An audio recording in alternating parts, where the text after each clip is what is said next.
Welcome to Black and Gold Today, brought to you by Ray Brandt Infinity. I'm Rachel Whittaker.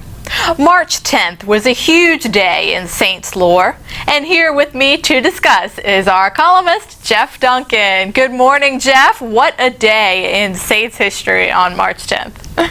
Yeah, it was one of the more shocking developments, I think, that I've seen in my 15 years covering the Saints, Rachel. I don't think anybody saw this trade coming. But I do see reasons behind it for the New Orleans Saints' point of view. And, look, they were not going to sit by idly and let this 7-9 season just wither into the ether. You know, they were going to make some changes. They promised to make some changes. And I don't think they went into this offseason thinking that they were going to trade Jimmy Graham. But he's one of the few tradable assets they have, Rachel. And they've got to get better on defense. They've got to improve the offensive line. And this trade allows them to do both of those things. And sure, it hurts them offensively. There's no question. But this team's been able to move the ball and score points long before Jimmy Graham got here. And I think they'll do it, after he's gone.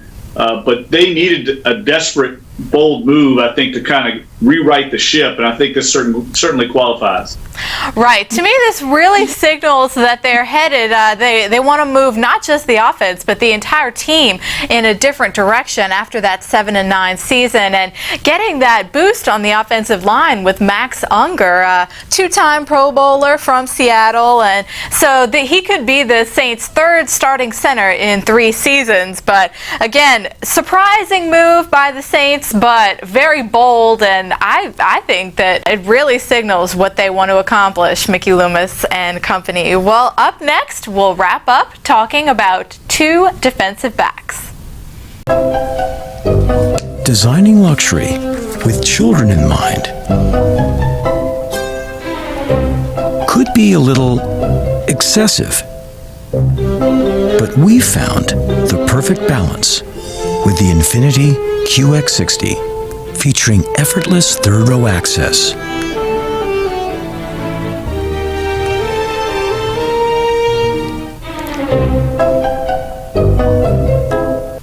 Welcome back. Well, Jeff, reportedly, former Green Bay cornerback Tramon Williams, he's actually a Houma native, and we just got word today that free agent Brandon Browner is also expected reportedly to visit the Saints.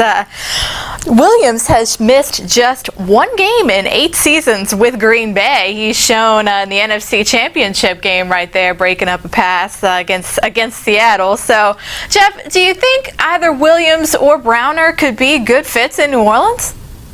Well, both of them make sense, Rachel. Brandon Browner is a big corner, 6'2", 6'3", 200-something pounds, the kind of guy that fits Rob Ryan's defensive scheme, a lot of press coverage, bump and run.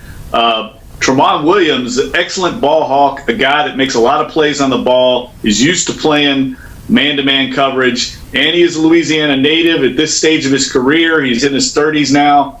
I could see him wanting to come back closer to home at this stage. So I think both of them make a lot of sense. It allows the Saints to plug in a guy right away opposite Keenan Lewis. And then if they have to go cornerback in the draft, they can still do it, but they're not having to rely on a young, unproven guy at that position opposite Keenan Lewis. So it makes a lot of sense to me, and it also shows you just where their priorities are. Clearly cornerback right at the top of the list. And also, one other note, Jeff, I wanted to quickly talk about. David Hawthorne took a pay cut from $2 million to $1.19 million. Your thoughts on that? I mean, obviously a linebacker shakeup with Curtis Lofton gone, but Hawthorne coming back. Thoughts about that?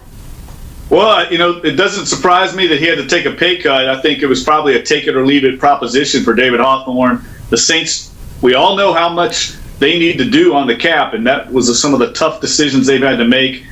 He comes back at a reduced price, a lot like Marcus Colston, and I expect him to be around for maybe 1 more year, and then they'll probably move on from David Hawthorne. But a guy they probably couldn't afford, Rachel, to lose both Hawthorne and Lofton in the same offseason, so it makes sense.